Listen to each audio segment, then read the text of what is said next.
오늘 읽어드린 본문 말씀에는 물론 용서에 관한 말씀이 나와 있습니다. 그리고 일반 달란트 빚진 자가 탕감받았던 이야기도 기록되어 있는데요.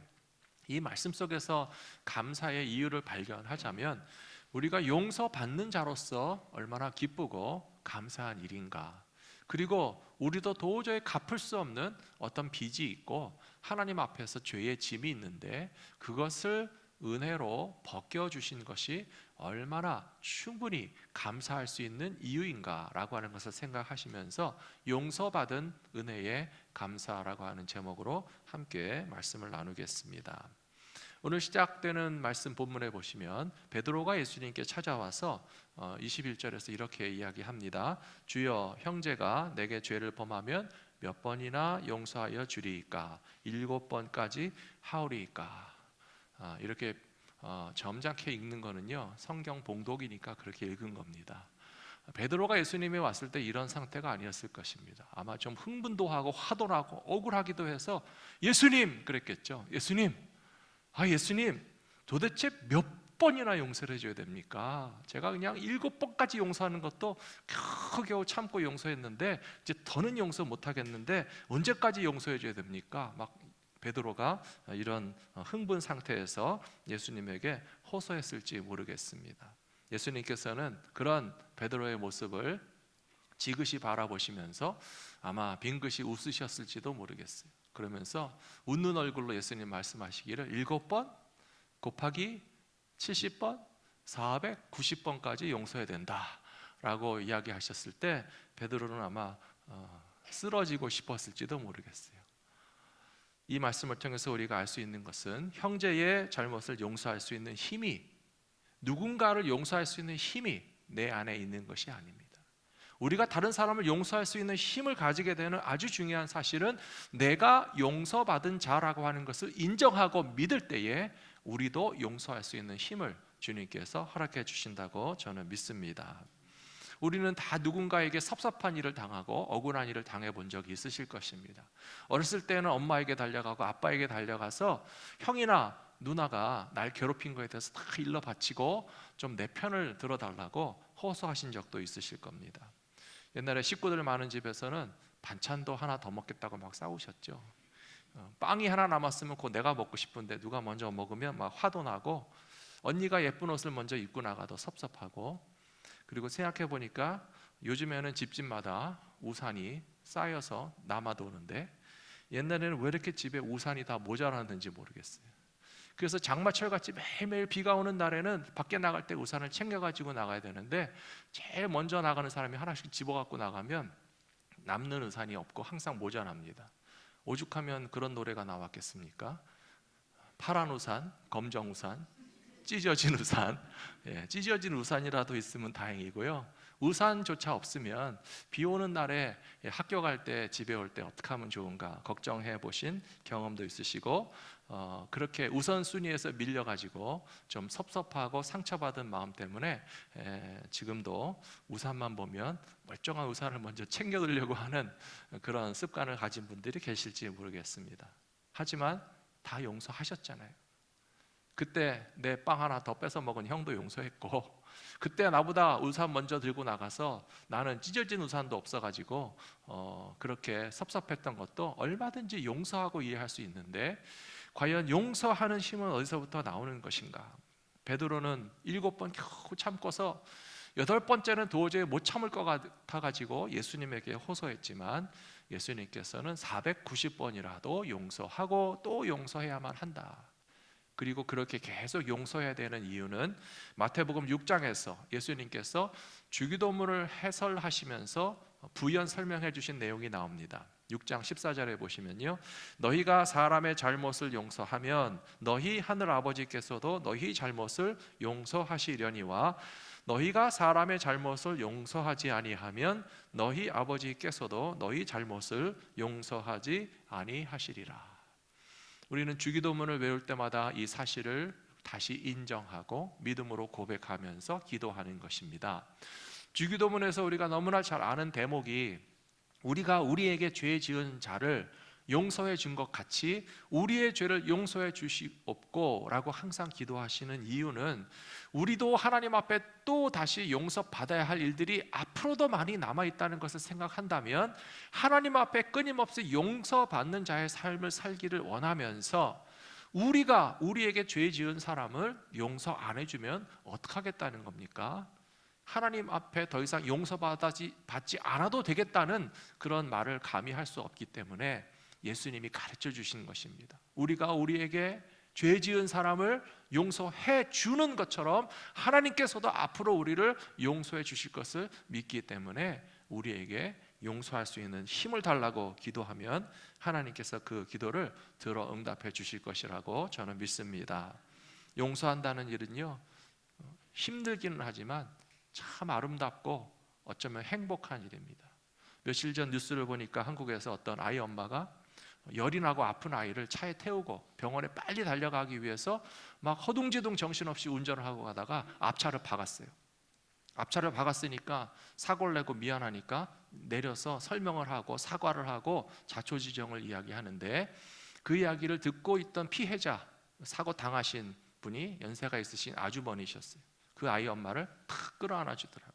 등을 터닥터닥 토닥거려주면서 아이 엄마가 그 아이를 데리고 병원에 가기 위해서 정신없어갖고 실수로 박은 거 정도는 충분히 이해하고 엄마로서 엄마의 마음을 이해해서였는지 그 끌어안아주고 등을 토닥거려주는 장면이 그 사고 내신 분의 블랙박스 카메라에 찍힌 것이 이렇게 나온 것을 보고서 참 용서를 해준다는 것이 얼마나 아름다운 일인가.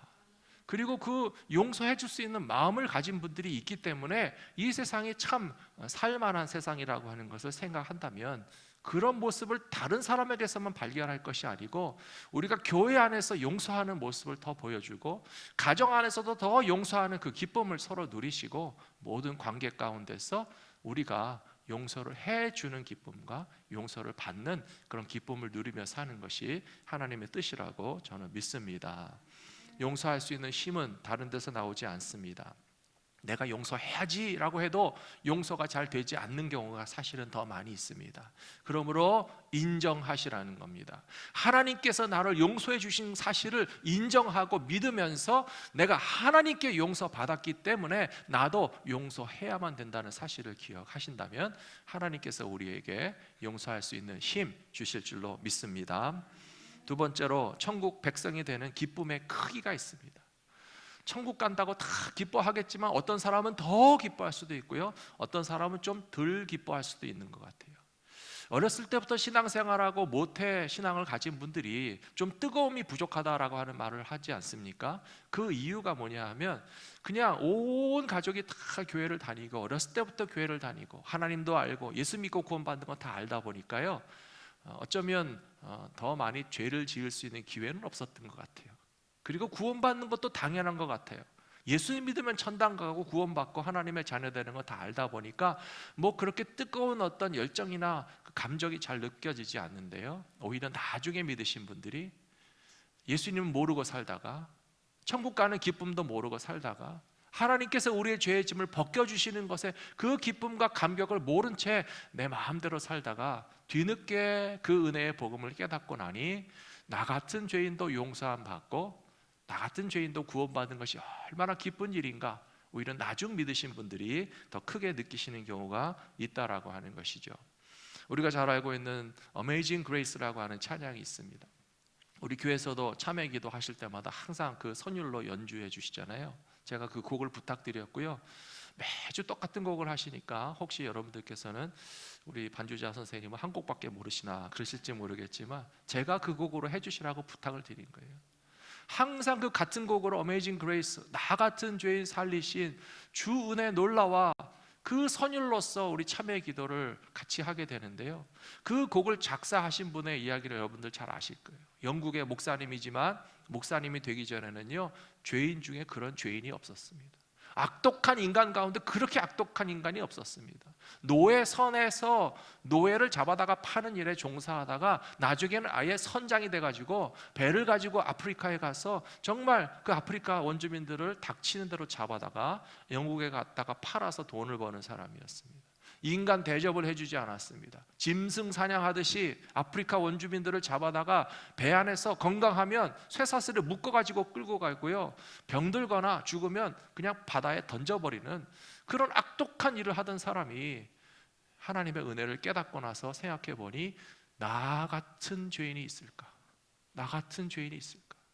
나같이 큰 죄인이 이 세상에 있을까? 그런데 나 같은 죄인까지도 용서해 주시는 하나님의 은혜는 얼마나 큰지 도저히 상상조차 할 수 없기 때문에 Amazing Grace라고, 나 같은 죄인 살리신 주 은혜 놀라와 잃었던 생명 찾았고 광명을 얻었네. 그 찬양의 고백을 나의 고백으로 가질 수 있는 분들은 누구보다도 더 큰 죄인이었는지 모르나 그만큼 더 큰 은혜를 입었기 때문에 더욱더 하나님에게 감사하게 될 줄로 믿습니다. 오늘 본문 말씀에서 예수님께서 베드로에게 이 이야기를 해주신 이유가 있어요. 너의 형제를 7번 용서하는 것도 힘들지만 490번 용서하는 것은 도저히 못하겠다라고 느끼는 베드로의 마음에 깨달음을 주시기 위해서 하나님이 너를 용서해 주신 것은 얼마나 큰 용서인지 좀 아느냐? 라고 해주신 말씀이 바로 1만 달란트 탕감받은 자의 이야기입니다.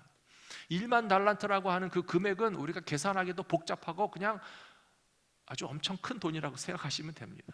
우리가 평생 벌어서 갚아도 아마 우리 인생을 5번, 10번 죽었다 깨라서 우리의 노동력으로 갚아도 안 될 만큼 엄청난 그런 빚을 진 거라고 아시면 됩니다.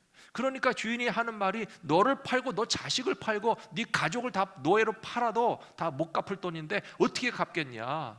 그러니까 이 사람이 제발 용서해달라고, 본인은 갚으려고 노력은 하겠다고 그렇게 빌었을 때 주인이 그를 불쌍히 여겨서 그의 큰 빚을 탕감해 주셨다라고 분명히 이야기하고 있습니다. 하나님의 용서란 바로 그런 것입니다.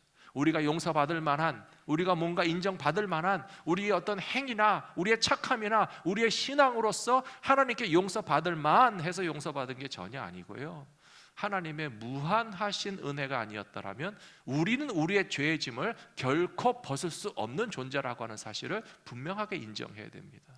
그렇기 때문에 하나님의 은혜가 클 수밖에 없습니다. 누가복음 7장에 보시면 예수님께서 어느 날 바리새인 시몬이라고 하는 사람의 집에 초대를 받으셨습니다.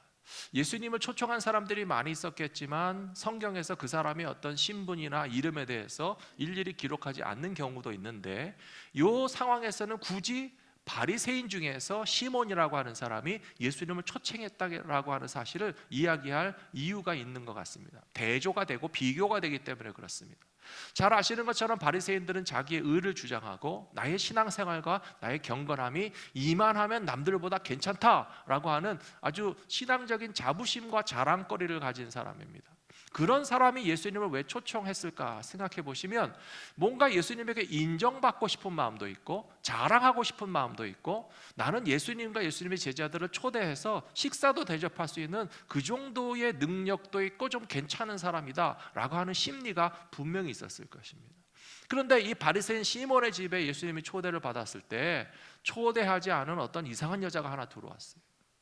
예수님의 발 아래 엎드려 가지고 눈물을 쏟는데요, 그 여인의 눈물이 예수님의 발등을 적셨습니다. 그 여자가 예수님의 그 발등을 자기 머리칼로 문질러서 닦았다고 그랬잖아요. 그리고 예수님의 발에 입을 맞추고 자기의 향유 옥합을 깨서 예수님의 머리 위에 쏟아 부어드리는 장면이 바로 그 바리새인 시몬의 집에서 벌어진 사건이었습니다. 그 바리새인 시몬이라고 하는 사람이 아니 저 여자가 왜 우리 집에 와서 저렇게 말썽을 피우나, 예수님은 저 여자가 도대체 어떤 여자인지 알기나 하고 계시나, 우리 동네에서 아주 유명한 사람인데 손가락질하고 죄도 많고 수근수근하고 정말 다른 사람이 피하는 사람인데 예수님에게 저러고 있다라고 있었거든요. 예수님이 그 여자를 왜 모르시겠습니까? 그리고 예수님이 바리새인 시몬의 마음을 왜 모르시겠습니까?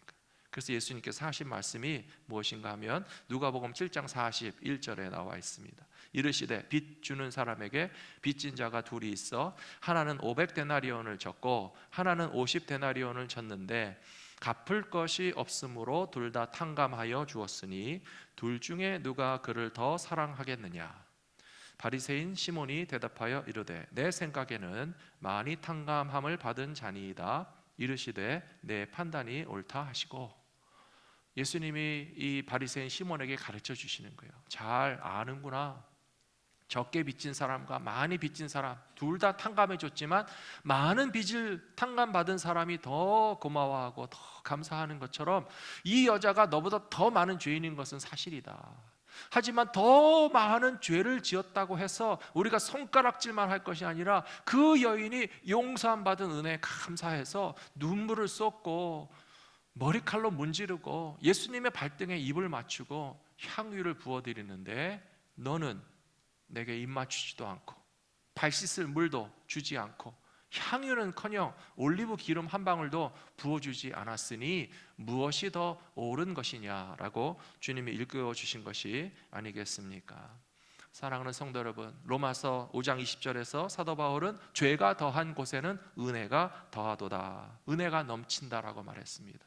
이것은 은혜 받기 위해서 죄를 더 많이 지라는 말이 전혀 아닙니다.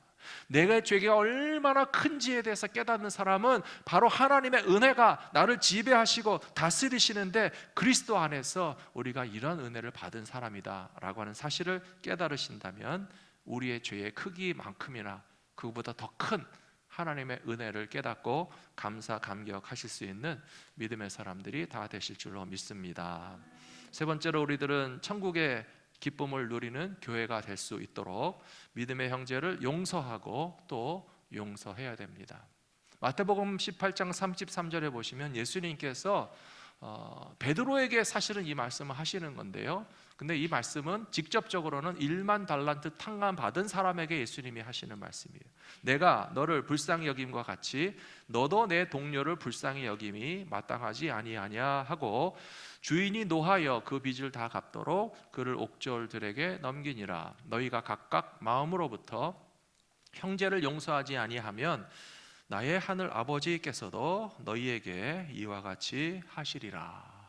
먼저 33절에서요, 내가 너희를 불쌍히 여김과 같이 너도 너의 동료를 불쌍히 여기는 것이 마땅하다 하신 말씀을 잠깐 생각하셔야 됩니다. 1만 달란트 받은 자에게 100데나리온 빚진 자를 불쌍히 여기지 않은 것은 잘못이다라고 말씀하고 계신 것이고요, 베드로에게는 비록 네 친구나 다른 제자나 누구 옆에 있는 사람이 베드로를 막 속상하게 하고 화가 나게 하고 속을 긁어놓고 막 별짓을 다 했겠지만, 베드로가 자기에게 화나게 하고 상처를 주고 죄 지은 사람에 대해서 불쌍히 여기는 것이 마땅하다고 주님이 말씀하시는 것입니다. 우리도 누군가를 측은히 여기는 마음을 가진다면 주님이 칭찬해 주실 것이라고 믿습니다. 만일 여기에 어떤 갓난 아이가 있다고 생각해 보세요. 정말 갓 태어난 작은 아이를 보시면요, 제가 정말 놀랐던 게 아이의 발바닥 전체가 제 엄지손가락만 하더라고요. 그런 애기 보셨어요? 제 엄지손가락만 한데 그 발바닥에 발가락 5개가 다 있어요.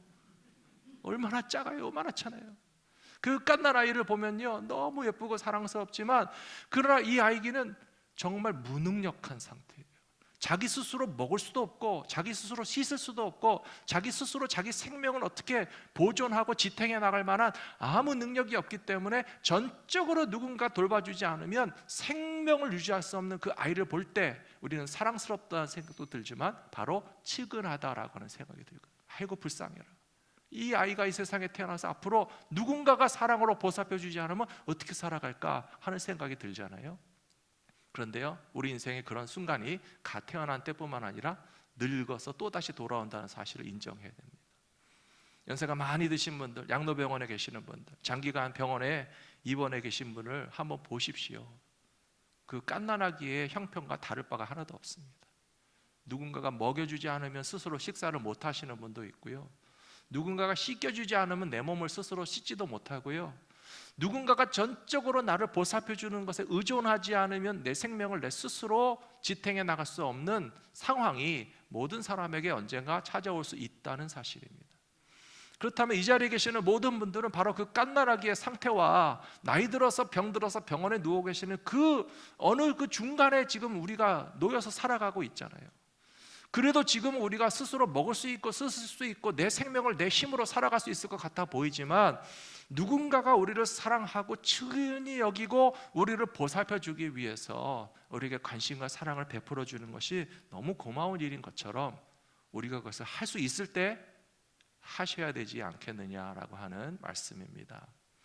저는 한 20여 년 전에 제가 담당하던 청년들과 함께 처음으로 양로병원에 방문했던 날을 잊어버려지지 않습니다. 그날이 정말 너무 인상 깊었던 것 같아요. 시작부터 끝까지 다 생각이 납니다.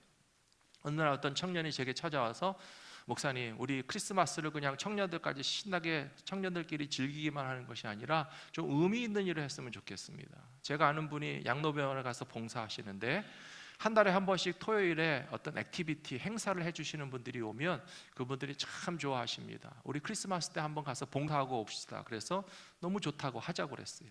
막 수십 명의 청년들이 같이 갔습니다. 예배도 준비하고 율동도 준비하고 뭐 간식도 준비하고 선물도 준비하고 또 산타 모자도 탁 쓰고 다 이렇게 양로병원에 처음으로 다 찾아가서 거기 계신 분들을 모아놓고 즐거운 시간을 가졌어요. 찬양도 하고 선물도 드리고 간식도 먹여드리고, 제가 목사라고 설교하러 가니까요 막 박수를 쳐주시더라고요.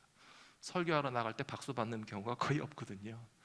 그분들은 교회 가고 싶어도 못 가고 1년 365일 양로병원에 누워 계신 분이니까 목사님이 찾아와서 예배를 인도하고 설교해 주시는 것만 해도 너무 기쁘신 거예요. 정말 그 기쁘고 즐거운 시간을 다 마치고 이제 돌아와서 밖에 나오려고 엘리베이터를 타고 내려오는데요, 그 엘리베이터에 탄 청년들이 눈물을 흘리더라고요. 이 친구들이 왜 이렇게 눈이 빨개져가지고 눈물을 흘릴까? 2층에서 1층 내려오는 짧은 시간 동안에 제가 많은 생각이 싹 스쳐 지나갔어요.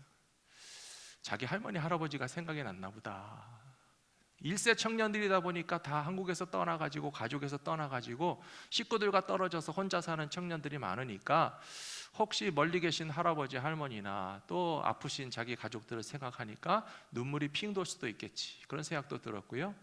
그 사이에 또 제 마음에 탁 든 생각은 뭐냐 하면, 이 청년들이 자신의 미래를 보는 것 같다는 생각이 들었어요.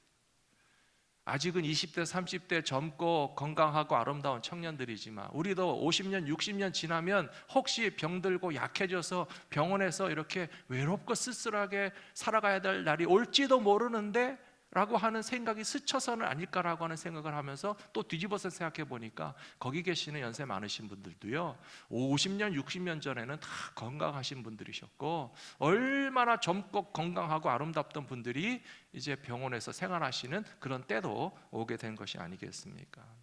측은히 여기는 마음이란 단지 누군가를 불쌍히 여기는 것이 아니라 진정으로 사랑을 표현하는 것이고, 우리가 그렇게 사랑으로 돌볼 수 있는 것은 또 우리도 그런 사랑을 받게 되는 날에 더 많은 분들로부터 우리가 측은히 여김을 받고 사랑을 받고 용서를 받을 수 있는 축복까지도 누리게 될 것이라고 저는 믿습니다. 그리고 그것이 교회의 모습이라는 것입니다. 에베소서 4장 32절에 보시면 분명히 이렇게 이야기했습니다. 에베소서는 교회에 관한 책입니다. 교회와 성도들은 이렇게 살아야 된다라고 하는 교훈이 담겨 있는데요, 서로 친절하게 하며 불쌍히 여기며 서로 용서하기를 하나님이 그리스도 안에서 너희를 용서하심과 같이 하라. 그리스도 안에서, 이것이 바로 교회를 말하는 겁니다. 무엇이 교회입니까? 건물이 교회입니까? 사람들이 모였다고 해서 무조건 교회입니까? 아닙니다. 그리스도 안에서 하나님의 용서하심을 받은 것을 믿는 사람들이 교회고, 그리스도 안에서 살아가는 성도들의 공동체가 바로 교회입니다. 그렇다면 그리스도 안에 거하고 있는 성도들이 해야 될 일이 있다면 서로 친절하게 해주시라고요, 서로 불쌍히 여기시라고요, 서로 용서하기를 하나님께서 그리스도 안에서 너희를 용서해 주신 것처럼 우리가 용서하며 살면 이것이 교회구나, 이것이 교회구나, 진짜 우리가 신앙생활하고 있구나 하는 것을 경험하면서 주님 앞에 칭찬을 받게 될 것이라고 저는 믿습니다. 예수님께서는 천국 잔치의 비유를 여러 가지 말씀하셨습니다. 어떤 주인이 잔치를 베풀고, 혼인잔치입니다. 혼인잔치에 많은 사람들이 오라고 초대했는데 먼저 초대받은 사람들이 하나도 안 왔다라고 예수님 말씀하셨어요. 그 먼저 초대받은 사람들은 누구를 의미하는가 하면요, 아브라함의 육신의 자손인 이스라엘 백성들을 의미하는 것이에요. 하나님께서는 이스라엘 백성들에게 그 하늘나라의 기쁨에 아주 일찍부터 초대하셨습니다. 아브라함을 초청하시고 그의 자손들을 다 초청하셔서 다 하나님의 나라에 들어갈 수 있는 축복으로 초대하셨는데, 그들 중에는 뭐 밭을 샀으니까 비즈니스를 해야 된다든지, 소를 샀으니까 소를 한번 일을 시켜봐야 된다든지, 장가를 갔으니까 이 결혼한 가정에 좀 바더하지 말고 방해하지 마시라고 하면서 하나님의 천국 잔치에 응하지 않는 이스라엘 사람들이 너무 많다라고 하는 것을 예수님 이야기하신 거예요. 그래서 그 주인은 화가 나서 길로 나가서 길거리에 지나가는 사람들 누구라도 다 불러다가 내 아들 결혼 혼인잔치를 채워라, 이 기쁨의 자리가 차고 넘치게 하라, 초대를 받아서 들어와서 먹고 있습니다. 근데 성경을 계속 읽으면요, 이상하게 이해되지 않는 장면이 있습니다. 그렇게 길 가다가 잡혀가지고 불려가지고 왔는데 주인이 또 뭐라고 하나 하면요, 예복 입지 않은 사람은 도로 나가라는 거예요. 준비도 없이 지나다가 들어왔는데 예복을 입지 않았다고 또 도로 나가라는 것은 무슨 이야기인지 성경에서 좀 해석하기 쉽지 않은 부분일 수 있는데요, 저는 거기 몇 가지 의미가 담겨져 있다고 생각합니다. 준비되지 않았고 길을 가다가 갑자기 불려왔어도 우리를 초청해 주신 것에 대해서 감사하면 그것은 감사의 예복이 될 줄로 믿습니다. 그리고 그 예복이라고 하는 것은 또 다른 의미에서 예수 그리스도의 보혈로 우리를 씻어 주시기 때문에, 하나님의 백성은 거룩한 백성이라 처음부터 올 수 있는 자격이 있었지만 이방인들이라든지 죄인들이라든지 초대받지 못했던 사람들은 그 잔치에 들어갈 수 있는 자격이 없다라고 생각했는데, 그 잔치에 들어간 것을 보면 예수님의 십자가 보혈이 우리를 씻어 주시면 그것이 보혈로 씻은 깨끗한 예복이 될 줄로 믿습니다. 그리고 세 번째로 요한계시록에 보시면요, 성도들이 입은 예복은 성도들의 거룩한 행실이라고 되어 있습니다. 구원은 먼저 받았지만, 용서는 먼저 받았지만 그것을 다시 갚는 것이 성도들의 착한 행실이 될 줄로 믿습니다. 하나님께서 우리를 먼저 불쌍히 여기셨으니 우리도 불쌍히 여기고, 하나님께서 우리에게 은혜를 베풀어 주셨으니 내가 용서받은 나의 죄의 크기 얼마나 큰가라고 하는 것을 생각하면서 감사함으로 우리에게 용서할 수 있는 힘을 달라고 기도하고 실천하신다면 저와 여러분들의 교회와 가정과 신앙생활이 하늘의 기쁨으로 충만하게 될 줄로 믿습니다. 11월 한 달을 감사의 제목을 찾기 위해서 우리가 힘쓰고 노력해야 되는데요, 다른 그 어떤 풍성한 열매와 어떤 성과와 실적과 올해 참 좋은 일, 감사한 일 별로 없다 할지라도 오늘 첫 번째로 하나님 앞에서 나의 모든 죄의 짐이 벗겨진 용서함을 받은 은혜만으로도 충분히 감사할 수 있다라고 하는 것을 기억하고 살아가시는 저와 여러분 되시기를 부탁합니다.